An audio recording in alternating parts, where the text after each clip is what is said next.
Hoje a gente está terminando a nossa série de Efésios. A gente passou durante o ano todo estudando um pouco sobre essa carta. E cada vez que a gente vai estudando um pouco mais, a gente percebe quanto tem muitas coisas que aos pouquinhos vão ficando para trás e a gente quer compor em próximas mensagens, em próximos momentos também, que a gente percebe que são essenciais para tudo que a gente está vivendo como igreja. Eu percebo que quando Paulo foi escrevendo a carta de Efésios, certamente ele foi inspirado por Deus, porque são coisas que faziam tanto sentido para os efésios, as pessoas que viviam na época, mas também faz tanto sentido para hoje, no nosso dia, e nós lendo hoje esse livro, essa carta, conseguimos trazer coisas para o nosso coração, conseguimos trazer coisas para a nossa vida, que são como escritas para nós também.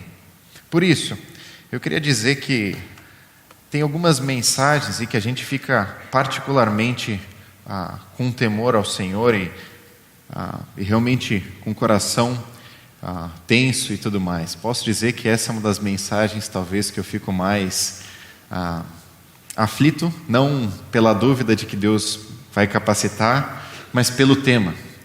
Porque o tema que a gente vai compartilhar hoje, ele é um tema bem profundo. Batalha espiritual. E eu fico pensando quanto muitas vezes, como o Brasil, como o lugar onde a gente vive, a gente não fala muito de guerras, porque a gente não vive em tempos de guerra. E que bom que hoje em dia a gente pode viver uma paz, onde a gente pode declarar na rua para fora que nós amamos Jesus, que a gente segue Ele. Mas como é complicado a gente pensar numa guerra, onde a gente está, e a gente está no meio dessa guerra, e as piores batalhas são aquelas que a gente não está vendo, mas elas existem. E a batalha espiritual, sem dúvida, é a maior delas. É uma batalha que a gente talvez não vê visivelmente, mas ela existe e acontece diariamente. E é sobre isso que Paulo termina o livro de Efésios, falando e citando um pouco. Quando a gente vai vendo todo o livro de Efésios, a gente vai vendo várias coisas que pareciam simples. Por exemplo, aquele que mentia, não minta mais, agora fale a verdade. Aquele que roubava, para de roubar, agora começa a trabalhar honestamente. E quando a gente passa isso para a nossa vida, a gente percebe que não é tão fácil. A pessoa que tem uma dificuldade com mentira, talvez ela vai lutar a vida inteira para que isso seja abandonado em sua vida e para que a verdade prevaleça. A pessoa que tem dificuldade com imoralidade sexual, alguma coisa nesse sentido, ela está lutando por muito tempo da vida e a gente percebe, mas por que o ensino de Paulo é tão claro? É tão simples, mas no nosso dia a dia a gente não consegue cumprir com tanta facilidade. É porque existe uma batalha muito além do que a gente está vendo com os nossos olhos. Existem obstáculos reais para a nossa caminhada cristã. Existem sim aqueles que se opõem ao nosso crescimento espiritual, e é contra eles verdadeiramente que a gente está lutando a favor de Cristo. E quando a gente vai perceber no livro de Efésios, é por isso que Paulo começa essa carta falando sobre quem é Deus, quem é Jesus e o poder que Ele tem. E por causa desse poder a gente pode ter vitória, porque se não é por essa força, nós não temos força suficiente dentro de nós. Porque o maior inimigo, os maiores obstáculos que nós temos, certamente é o diabo e os seus demônios. Na cruz eles foram derrotados, mas os efeitos desse mundo caído ainda pairam sobre a gente. E esse maior obstáculo, ele é muito maior do que nós. Graças a Deus que o nosso Salvador é muito maior que qualquer uma dessas coisas, mas é por isso que a gente não pode lutar sozinho. E pensando nisso, pensando em batalha espiritual, talvez a gente podia descrever algumas posturas de igreja que a gente às vezes tem, e eu posso dizer que olhando para a minha vida, qual dessas duas posturas que eu percebo que eu mais me aproximo. A primeira postura é uma postura de talvez minimizar a batalha espiritual. Quando eu tento minimizar a batalha espiritual, eu entendo que tudo é natural, tudo é racional, tem uma explicação lógica por cada coisa que está acontecendo no meu dia a dia, e aí eu tento lutar as minhas lutas prioritariamente, sozinho. Eu tento lidar com as coisas porque eu não estou vendo nada além disso. Ou seja, quando eu estou tentando me aproximar de Deus, eu perco o emprego, puxa, eu não me dediquei tão bem, as coisas aconteceram, tudo bem, vamos ir além e tudo mais. E aí eu fico lembrando dos tempos onde eu ia na fase, imagino o Johnny, o Stephen, cada um agora indo para a fase também, E às vezes tinha dias que a gente ia lá e estava orando, e ia preparado para conversar com aqueles meninos, e chegava na portaria ali, chegava para o monitor, e o monitor falava: hoje não vai dar. Um menino bateu em outro menino e a gente fechou todas as alas. Hoje, bem no dia da visita, na quinta-feira de noite, aconteceu há 15 minutos atrás, não tem como vocês entrarem hoje. Eu ficava pensando quantas vezes, mas como é que pode? Mas que azar é esse, que logo no momento que a gente ia conversar com aqueles meninos internos, isso acontece. E o problema, as consequências de eu minimizar a batalha espiritual, é que nós acabamos, de fato, entendendo tudo como natural e racional, e a gente não coloca o que Deus está fazendo no meio. A gente não percebe as ciladas do inimigo na nossa vida, e a gente não percebe a graça de Deus também nos livrando em alguns momentos. A gente acaba lidando com as coisas sozinho. E é um conflito quando a gente tenta minimizar a batalha espiritual. A outra postura, talvez, por outro lado, é eu tentar supervalorizar. E a gente conhece pessoas, e conhece igrejas, e conhece convívios, onde tudo é espiritual, e a pessoa espirra, e ela está gripada, e isso já tem um problema, já é algo a mais para ser cuidado, e já tem alguma coisa espiritual, é um demônio que entrou ali, é alguma coisa, a gente precisa exortar, e calma. O problema de supervalorizar é onde eu começo a deixar de lutar às vezes por algumas coisas, porque eu fico com tanto medo do poder do diabo, e eu penso, ele é muito maior que eu, então eu não vou lutar, eu nunca vou citar sobre o nome dele, eu não falo nada, eu nunca vou ensinar sobre isso, a gente nunca vai abordar na igreja, porque ele é muito mais poderoso e tudo mais. E as questões no meio disso, é que tanto para um lado quanto para o outro, eu vou acabando desequilibrar algumas áreas da minha vida, ou eu vou colocar de lado o meu tempo com Deus e a profundidade, a importância dele, ou eu vou supervalorizar o poder do diabo e vou ficar com medo de algumas coisas. O que a gente precisa, e que imagino que vocês já percebam, é de alguma forma ter um equilíbrio de uma percepção da batalha espiritual, ou seja, entender o que a Bíblia fala sobre isso, e graças a Deus, na carta de Efésios, a gente vai poder ler um pouco sobre esse assunto. Batalha espiritual, o que a Bíblia fala sobre isso. Então, se você tem a sua Bíblia, abre comigo então em Efésios capítulo 6, e a gente vai começar a conversar um pouquinho sobre esse tema.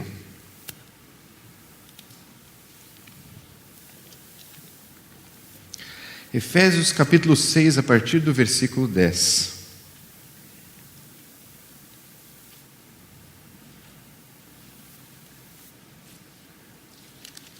Para quem ficou preocupado, é só Efésios 6, tá? Não tem Efésios 7, não, vamos continuar, tá tudo tranquilo, tá?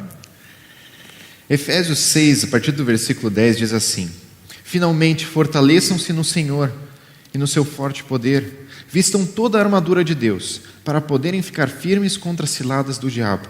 Pois a nossa luta não é contra seres humanos, mas contra os poderes e autoridades, contra os dominadores deste mundo de trevas, contra as forças espirituais do mal nas regiões celestes. Por isso, vistam toda a armadura de Deus, para que possam resistir no dia mau e permanecer inabaláveis, depois de terem feito tudo. Assim, mantenham-se firmes, cingindo-se com o cinto da verdade, vestindo a couraça da justiça e tendo os pés calçados com a prontidão do evangelho da paz.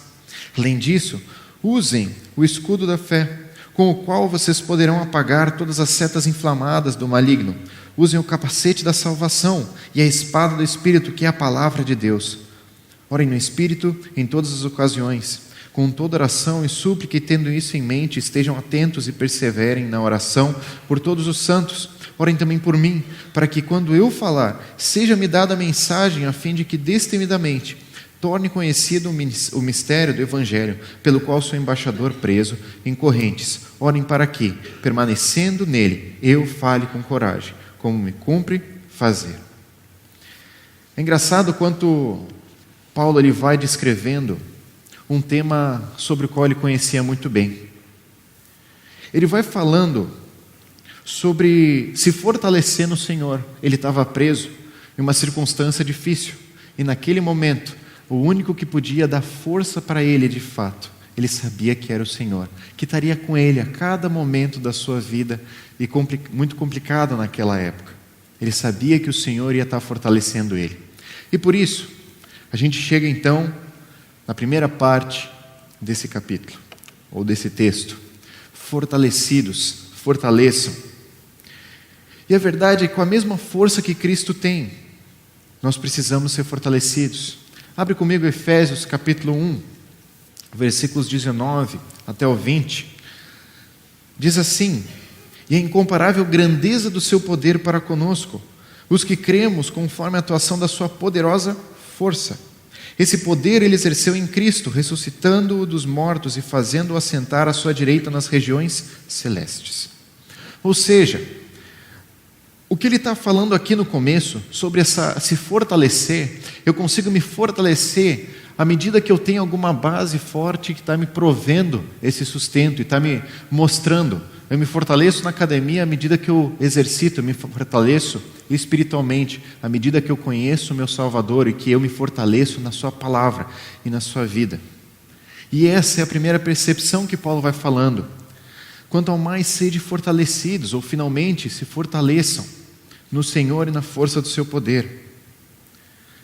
E pensando nisso, se a força de Cristo é maior, e a autoridade sobre todas as coisas, como a gente leu em Efésios 1, 19 e 20, o que a gente quer dizer é que o próprio diabo e os seus demônios, eles estão debaixo da autoridade de Deus, debaixo da autoridade de Cristo. E é por isso que a gente pode ter esperança numa vida com Cristo, uma vida de paz, uma vida onde nós somos fortalecidos para lidar com cada uma dessas ciladas.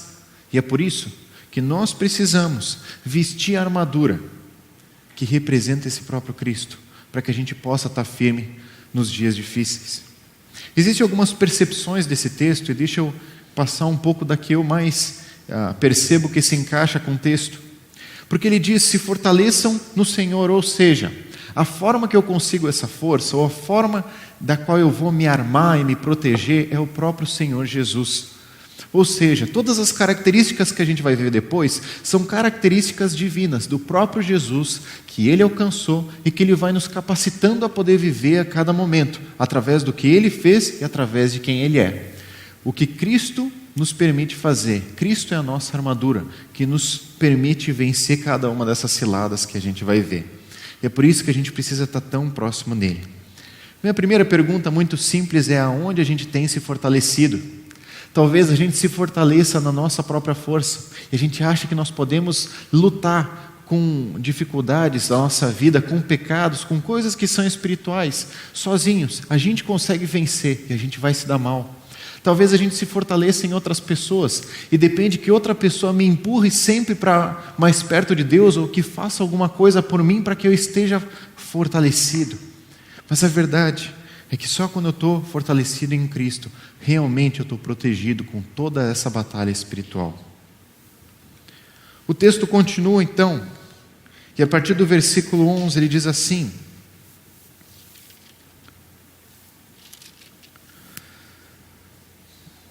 deixa eu abrir aqui só. Vistam toda a armadura de Deus para poderem ficar firmes contra as ciladas do diabo, pois a nossa luta não é contra seres humanos, mas contra os poderes e autoridades, contra os dominadores deste mundo de trevas, contra as forças espirituais do mal nas regiões celestiais. A primeira percepção de armadura, imagine você, Paulo, naquela circunstância. Ele estava preso, um preso político, amarrado, provavelmente a um guarda. Esse guarda, da guarda pretoriana, pessoal do imperador, ele estava algemado a Paulo. Tudo que Paulo ia fazer, esse guarda ia junto. E ele tinha que ir junto, não tinha como se desvencilhar. E Paulo, quando vai escrevendo a carta, eu imagino ele tentando pegar as inspirações do que ele estava vivendo. E ele coloca alguns exemplos de coisas que ele estava percebendo ao redor dele.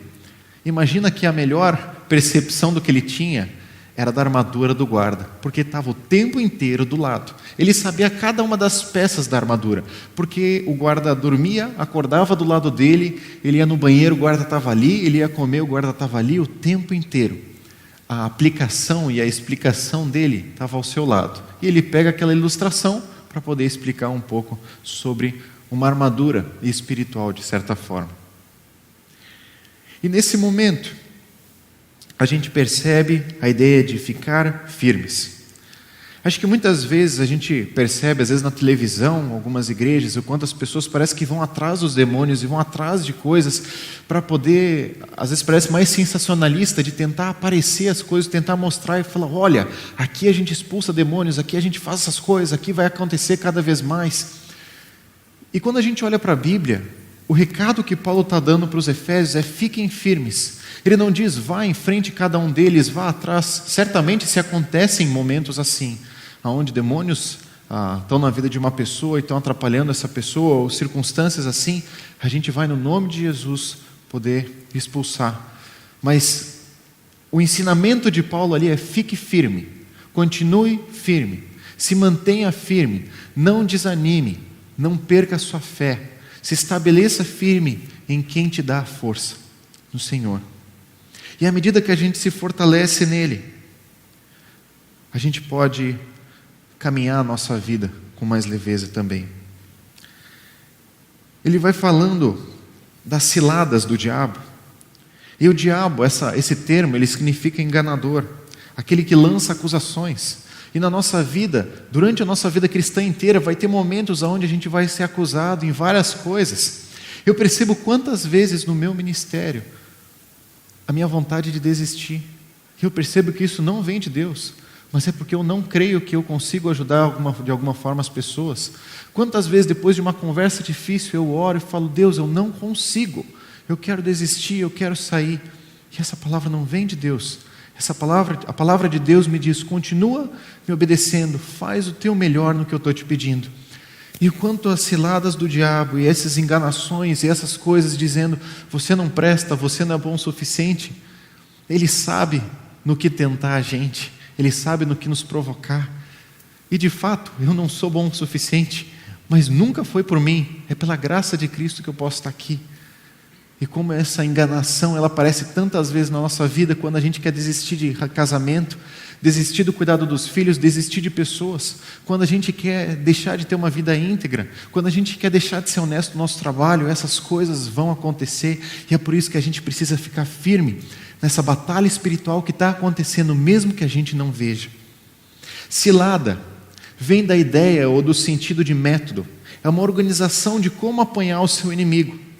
O inimigo, ele é inteligente e o seu objetivo é nos derrubar. Quantas vezes a gente vê as pessoas desistindo por causa disso?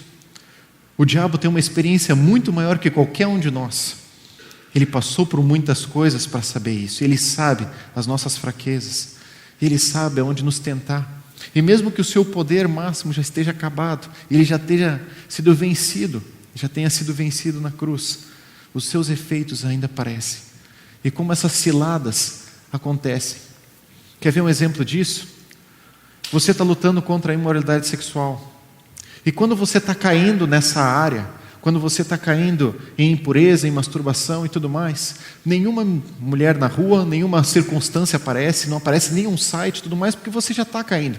Mas no momento onde você diz: eu quero seguir a Deus, eu quero ser íntegro, eu quero fazer o certo nessa área, e aí aparecem começar fotos, e aparecem pessoas, e aparecem tentações, e é um momento onde mais a gente precisa se fortalecer, e essa em todas as áreas da nossa vida, não só apenas na pureza, porque a nossa luta não é apenas contra pessoas, mas são coisas muito além de nós. E a parte de regiões celestes é um termo que aparece só em Efésios, denotando essa área espiritual que a gente não vê com os nossos olhos, mas que ela existe e que ela é real, aonde ao nosso redor, anjos, demônios, o Senhor está cuidando da nossa vida, o diabo lançando ciladas. Nós temos um Salvador muito maior, com autoridade total sobre qualquer uma dessas coisas, mas o mundo jaz do maligno, e a gente luta nessas batalhas. E nessa luta, nós somos menores. Quando nós tentamos lutar sozinhos, a gente vai sair perdendo, a gente não vai conseguir. E é por isso que a gente não pode lutar sozinho. A gente precisa de Cristo para vencer cada uma dessas lutas. Chegamos então no versículo 13.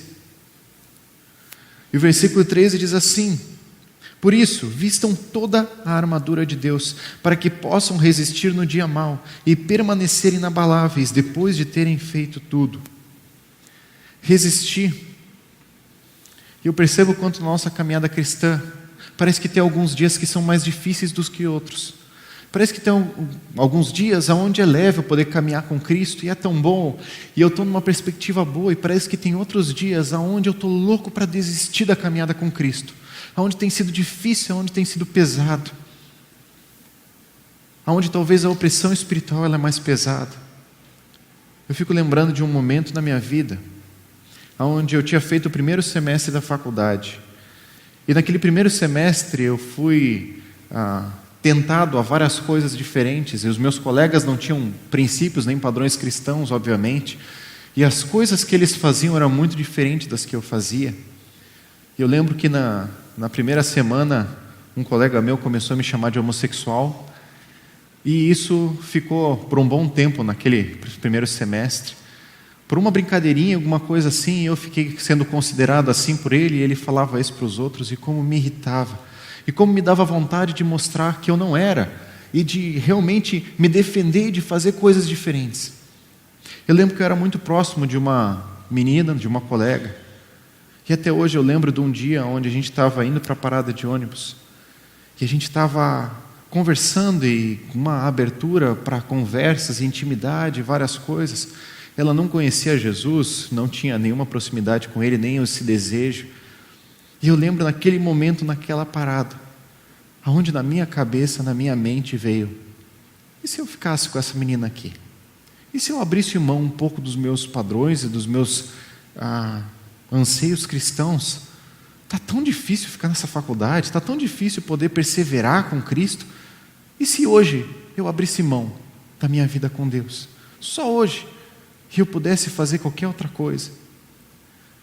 E eu lembro que quando eu comecei a ir sozinho, depois, ela deu tchau e tal, eu comecei a ir sozinho no ônibus, eu comecei a pensar onde estava o meu coração.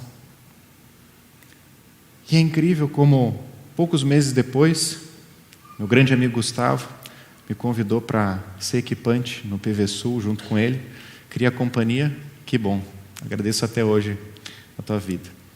Porque por causa daquilo, a minha vida começou a ser transformada para o Cristo.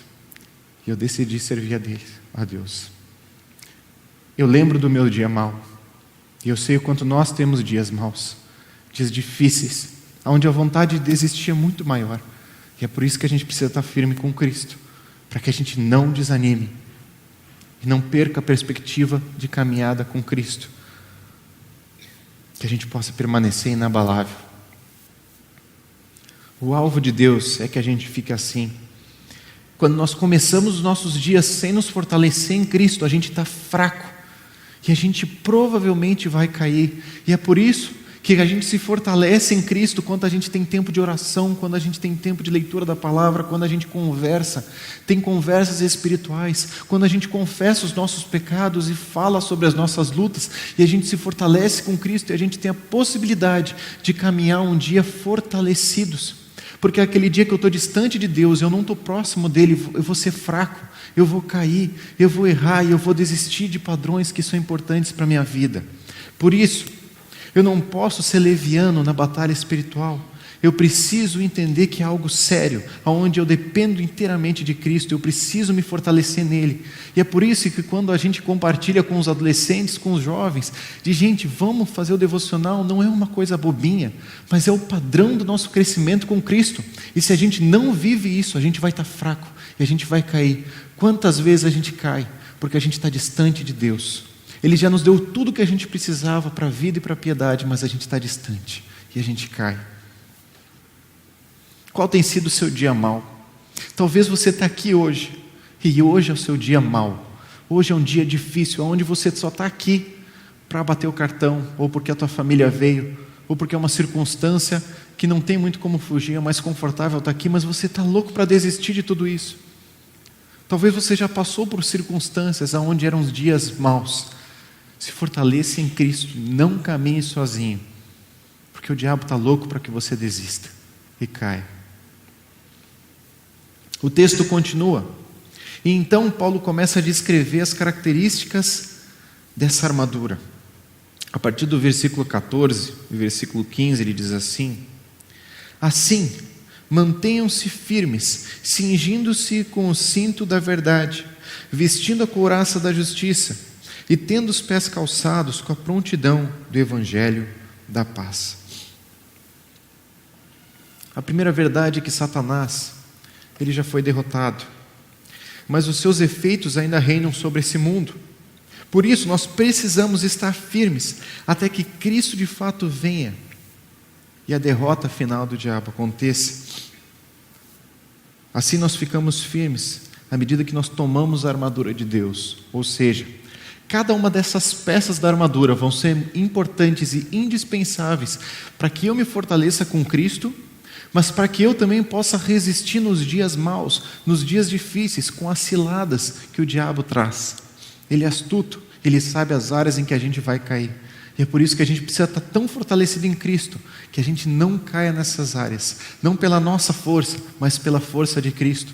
E eu tenho repetido isso, porque é uma verdade tão simples, mas talvez é a verdade mais complicada da nossa semana, onde no nosso trabalho, na nossa casa, com os nossos filhos, com a nossa esposa, essas áreas são tão difíceis da gente se fortalecer com Deus, para poder caminhar o nosso dia a dia. E a primeira peça dessa armadura que Paulo vai descrevendo é o cinto. E a verdade é que o cinto, ele não fazia parte em si da armadura do soldado. O cinto não protegia de nenhuma forma o soldado com a espada, com os dardos que eles recebiam, nada disso. Mas o cinto é o que sustentava todo o restante da armadura.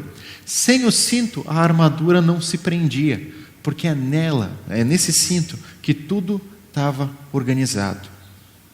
É engraçado quando Paulo coloca esse cinto da verdade, cingi-vos com a verdade, colocar esse cinto como sendo a parte indispensável, aonde eu me sustento.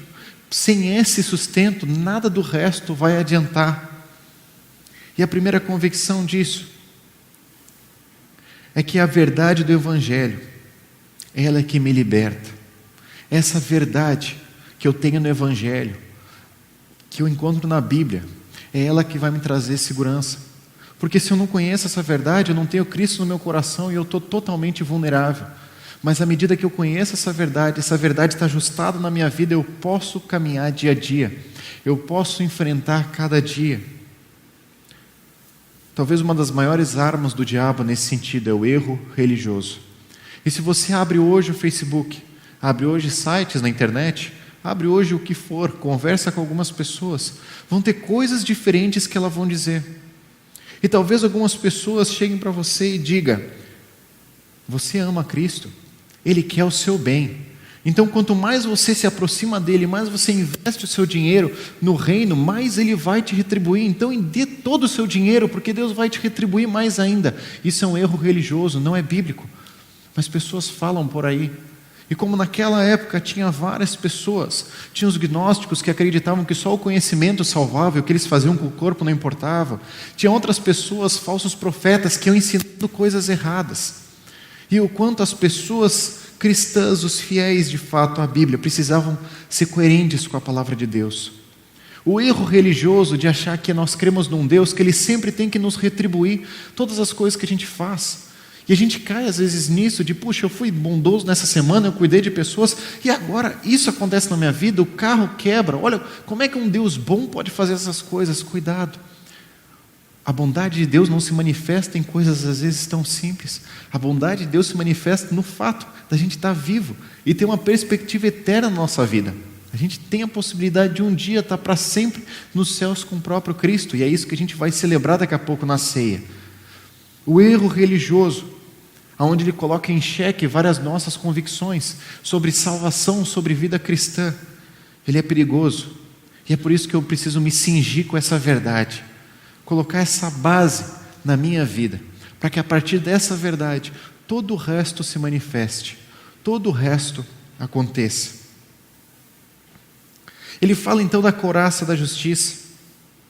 E a justiça, não só a minha justiça própria, de fazer o certo e procurar ser justo nas minhas atitudes, mas sim falando da justificação que a gente tem em Cristo.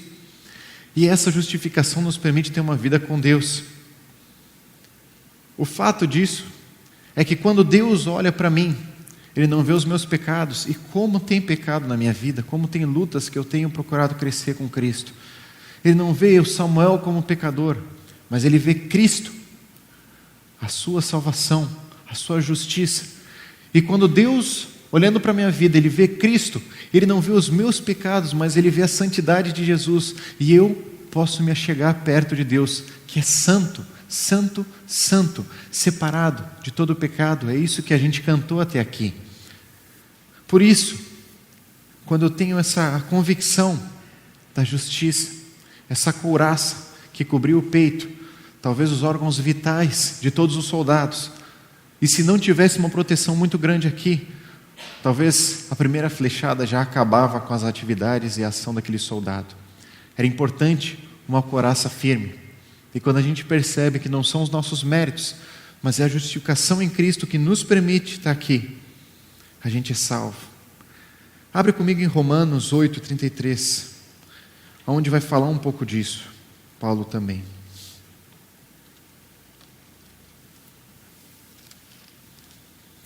Romanos 8:33 diz assim: quem fará alguma acusação contra os escolhidos de Deus?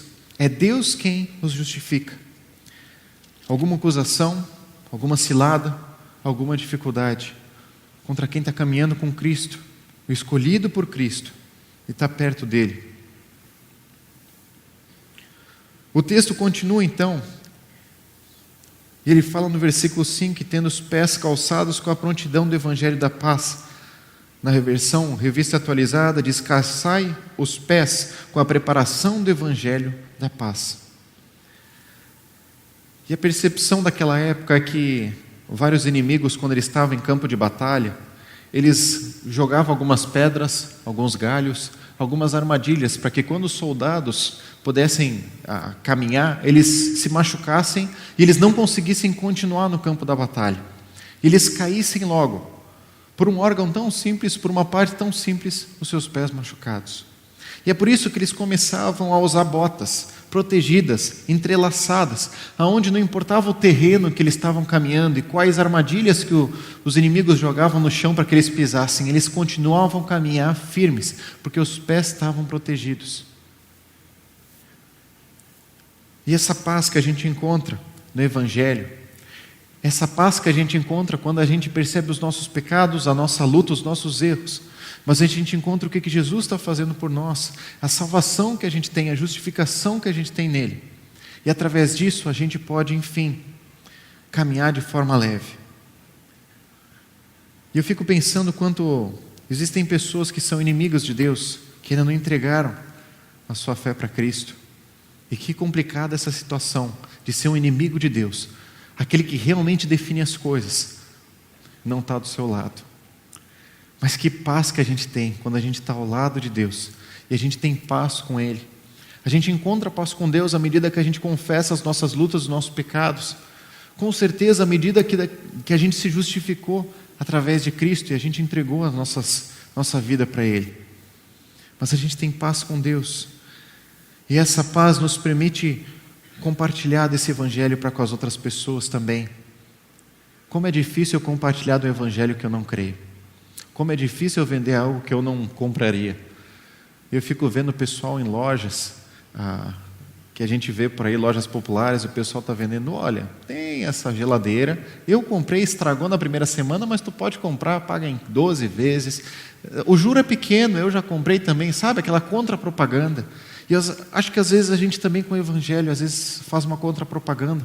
Quando a gente fala de alguma coisa que a gente não está crendo, ou fala de uma coisa onde a gente não tem paz, onde a gente realmente não tem alegria. Porque quando a gente tem alegria em Cristo, tem alegria nessa salvação e a gente compartilha do Evangelho, a gente se prepara dessa forma.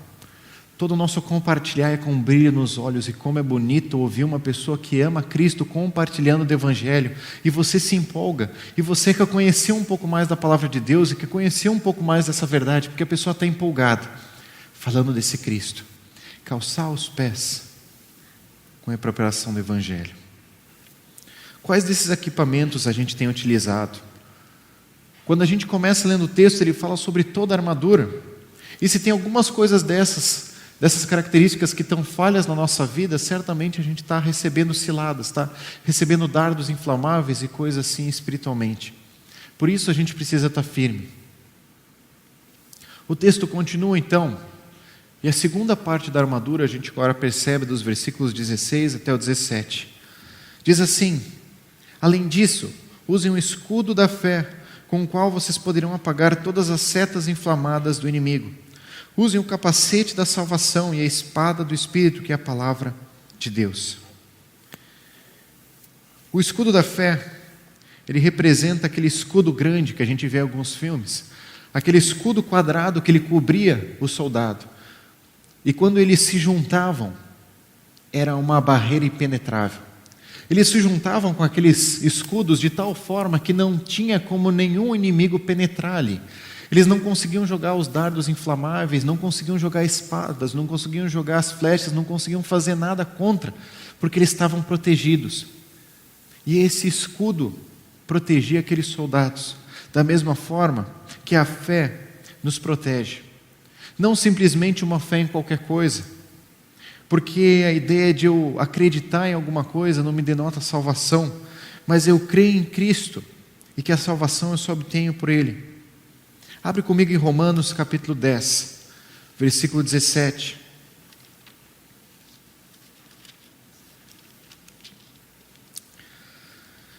Diz assim: consequentemente, a fé vem por se ouvir a mensagem é ouvida mediante a palavra de Cristo. Ou seja, eu obtenho fé cada vez mais em que eu estou me abastecendo da palavra de Deus. Eu estou lendo essa palavra, eu estou crescendo com Cristo, eu estou conhecendo mais dele e a minha fé aumenta. E como é difícil a gente pensar que a nossa fé vai aumentar sozinha, sem que a gente faça nada. E a gente passa às vezes uma semana sem ler a Bíblia, uma semana sem ter um tempo com Deus, de devocional, de oração, e a gente espera que a nossa fé esteja revigorada e a gente esteja bem para quando os momentos difíceis acontecerem. E o que acontece é que a gente vai vacilando na fé, que a gente vai desanimando e fala: será que é isso mesmo? Será que é essa a verdade mesmo? Eu ouvi da palavra de Deus, eu preciso me abastecer da palavra de Deus para eu estar firme, como o escudo me protegendo, como a parte que me protege mais importante, contra os dardos inflamados do maligno. Naquela época existiam flechas incendiárias, ou seja, os inimigos pegavam a ponta das flechas, colocavam fogo e jogavam. E aonde aquela flecha alcançava, o fogo ia se alastrando, se ia na grama, ia na palha, alguma coisa assim.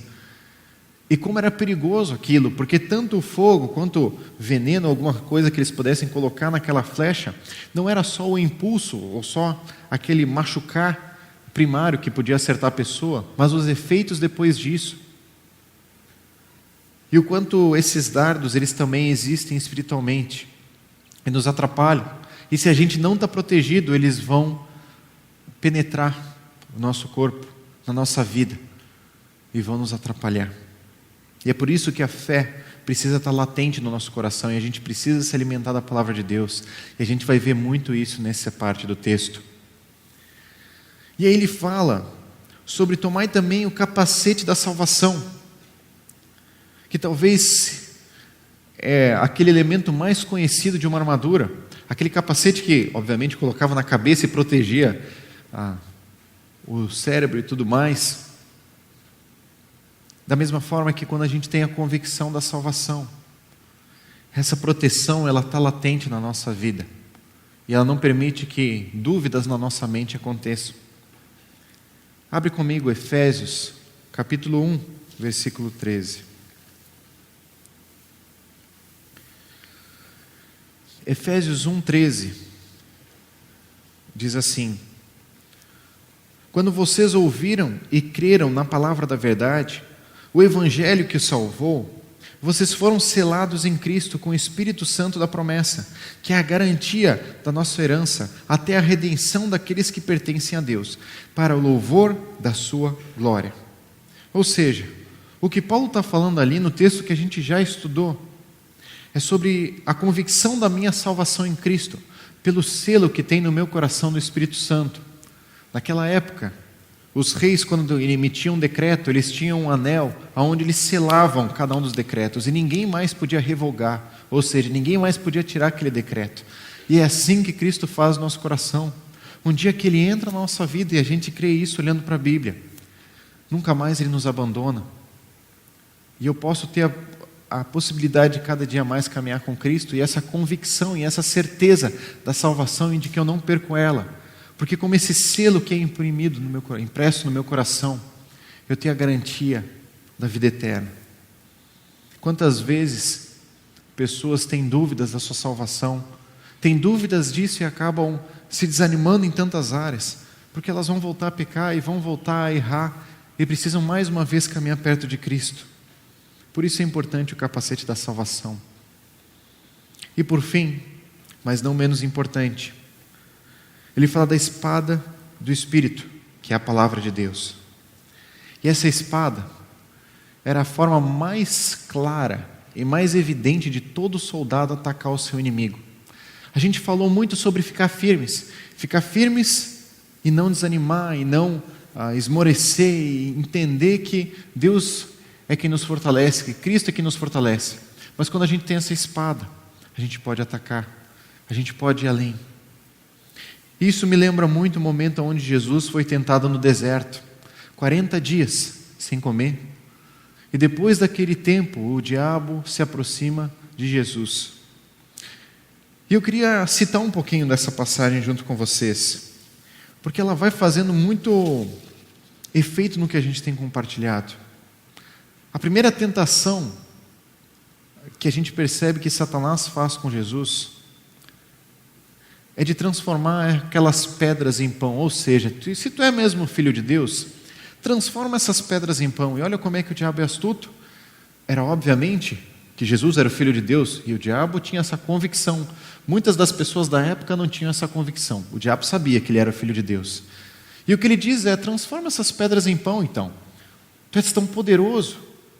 E Jesus, ele não cria um conceito grande, ele não elabora uma discussão sobre aquele assunto, ele não cria um conflito maior, ou não tenta mostrar sua força ou testar forças com Satanás, ele não faz nada disso. O ataque de Jesus, ou a resposta de Jesus, é a própria palavra de Deus. Deuteronômio 8:3, nem só de pão viverá o homem.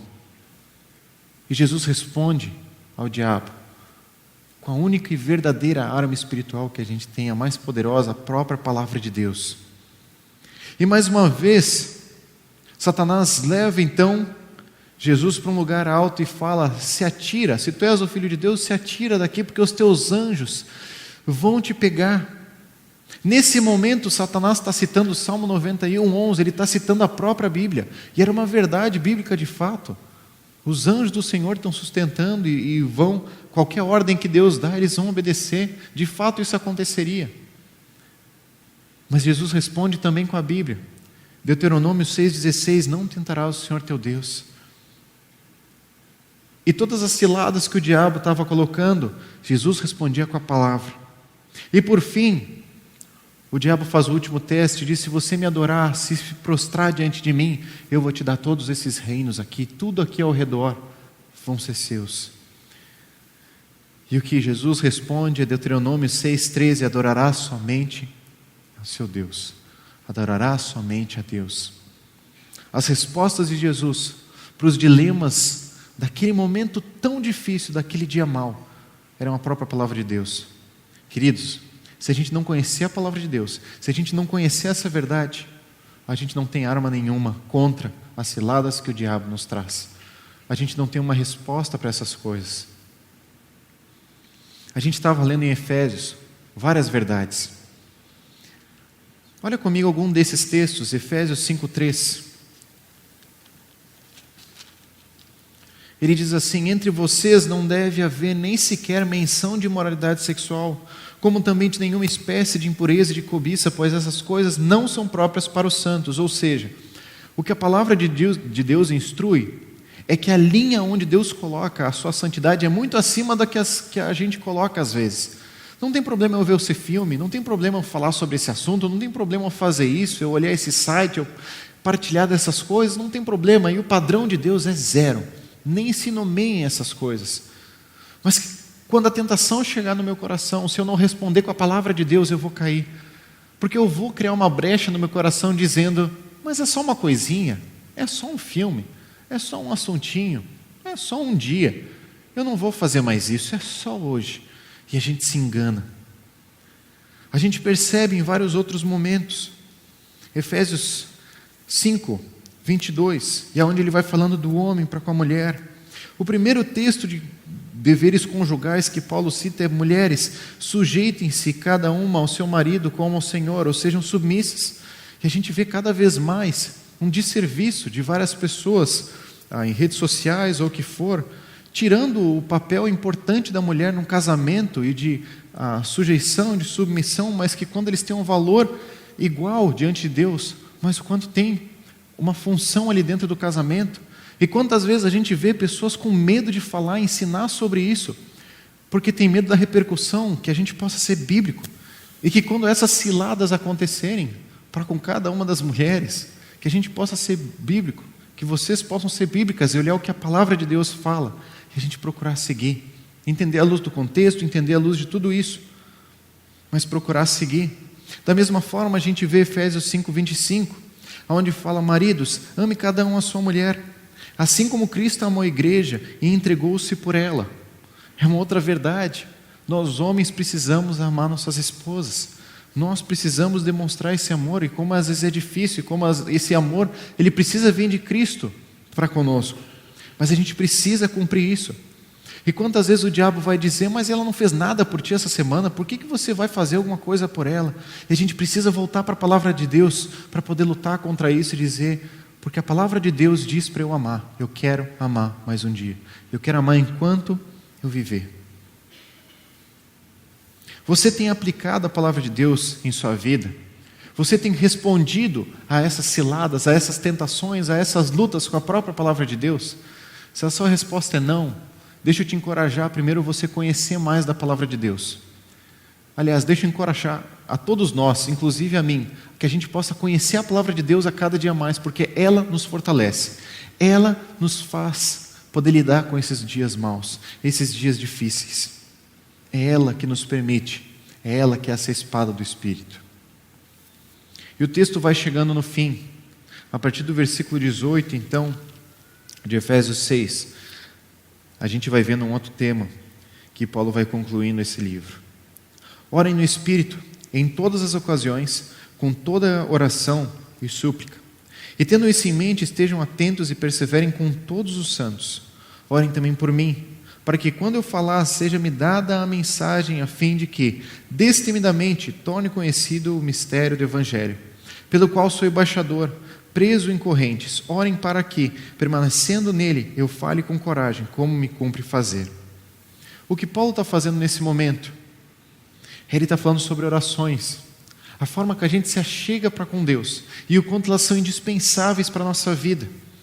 E ele fala dessa oração, da qual eu consigo me apossar ou usar essa armadura de Deus, aonde eu me aproximo de Jesus. Falar sobre todo tipo de oração, seja louvor, seja ação de graça, seja intercessão, seja confissão, todas essas orações são importantes e indispensáveis para a minha vida. E se eu não oro, eu estou fraco, eu estou distante de Deus, eu preciso ter tempo de oração na minha semana. Por todos os santos, aliás, em todo tempo, ou seja, sem cessar, continuamente, a cada momento. Eu lembro de uma frase que dizia que eu começo a minha oração, que perguntaram para um dos homens muito fiéis de Deus, quantas vezes ele orava por dia, e ele disse: só uma. Só uma tu ora por dia? Puxa, até eu oro mais, né? Ele diz: então, eu começo de manhã e eu termino de noite a minha oração. Mas eu percebo quantas vezes a gente não tem tempos de orações. Eu falo por mim, tudo que eu estou compartilhando com vocês é tão difícil para eu compartilhar, porque são lutas gigantes para mim. Eu não gasto tempo devido de oração na minha semana. Eu não gasto tempo de leitura da palavra de Deus o suficiente na semana. Eu preciso crescer com isso. Eu preciso me fortalecer em Cristo a cada dia mais. E eu quero te encorajar nesse crescimento também. Por todos os santos. A gente precisa orar uns pelos outros, porque as mesmas tentações que caem sobre nós também estão caindo sobre os outros. E eu acho que às vezes pessoas se afastam da igreja e desanimam com a fé, e a gente diz, poxa, a pessoa, olha o que ela está fazendo, essa vida de pecado e tudo mais, em vez da gente parar e orar por ela, porque ela está caindo em tentação sim. E talvez esse é o momento onde eu preciso emprestar minha fé e dizer, não desiste, não desanima, continua firme. Como a gente falha nisso, como é mais fácil a gente acusar essas pessoas e dizer, essas pessoas estão errando, estão longe daqui, estão saindo de Deus, mas eu estou firme. Quanto a gente deveria nesse momento dizer, eu quero orar por essa pessoa, pelo tempo que for, eu quero orar para que ela volte para Cristo, para que ela esteja de novo com Cristo, para que ela não desanime. Paulo encerra essa parte, aproveitando para pedir para que o pessoal orasse por ele. Essa carta seria lida pelos Efésios, mas por várias igrejas também da Ásia. E o que Paulo diz é, por favor, orem por mim. E o pedido de oração de Paulo não é, por favor, me ajudem a sair dessa prisão, eu estou louco para conseguir sair daqui, já consegui um jeito, uma estratégia, vou conseguir fugir daqui. Ele não fala nada disso, ele diz, eu quero estar fortalecido com Cristo, eu quero estar firme, eu quero continuar ensinando sobre esse Jesus, que Deus me dê forças para isso, aonde eu estiver, eu quero pregar sobre Cristo. Ele pede por graça, para estar firme aonde ele está, não por uma situação mais confortável, mas pela presença de Cristo nas situações mais difíceis. Nós temos orado uns pelos outros, a gente realmente tem colocado a nossa oração pelas pessoas que talvez estão afastadas da igreja, ou pessoas que estão passando por provações aqui no nosso meio, pessoas que estão próximas da gente, mas estão em momentos de dias maus, dias difíceis, onde estão prestes a desistir. A gente tem orado uns pelos outros nessas circunstâncias. Certamente a sua oração e a minha oração vai ser indispensável. Que a gente possa lembrar das pessoas que talvez não estão mais no nosso grupo pequeno, mas estavam há um tempo atrás. E que talvez no momento do grupo pequeno a gente precisa parar e orar juntos. Talvez em momento de igreja, no culto, a gente precisa parar e ter alguns momentos para orar por essas pessoas. E por nós mesmos, pelas tentações e pelas lutas que a gente tem enfrentado. A carta então termina, dos versículos 21 até o 24, dizem assim: Tíquico, o irmão amado e fiel, servo do Senhor, lhes informará tudo, para que vocês também saibam qual é a minha situação e o que eu estou fazendo. Enviei-o a vocês por essa razão, para que saibam como estamos e para que ele os encoraje. Paz seja com os irmãos, e amor com fé da parte de Deus Pai e do Senhor Jesus Cristo. A graça seja com todos os que amam a nosso Senhor Jesus Cristo, com amor incorruptível. O texto encerra com um desejo de aproximação com os Efésios, através de Tíquico, que era um mensageiro de Paulo, e o representante da igreja da Ásia também. E quando as palavras de Paulo, representadas por Tíquico e por alguns outros homens fiéis, ela estava sendo levada fielmente para aqueles Efésios e para aquelas igrejas que também leriam essa carta um dia. E por fim, Paulo abençoou os Efésios e ele começou uma oração no primeiro capítulo de Efésios, abençoando esse povo. E ele termina agora a carta com mais uma oração, abençoando os Efésios. Paz seja com os irmãos, e amor com fé da parte de Deus Pai e do Senhor Jesus Cristo. A graça seja com todos os que amam ao nosso Senhor Jesus Cristo com amor incorruptível. Ou seja, que a graça esteja viva na vida daquelas pessoas que passariam por provações, por tentações, por perseguições, por lutas, mas que elas pudessem estar vivendo a graça de Deus naqueles momentos. Eu queria te convidar nesse momento a você abaixar sua cabeça. E a gente está se aproximando agora do momento de ceia. E que você possa entender e colocar diante de Deus em uma oração as que você percebe que na sua vida estão distantes de Deus, que coisas, que aspectos dessa armadura você não está conseguindo se armar? Que coisas que você percebe que estão distantes de Deus? Talvez você está tão longe da palavra de Deus. Talvez você está tão longe das orações para com Ele. Talvez você está tão distante e tem caído em tantas coisas. Talvez você está passando por um dia mau.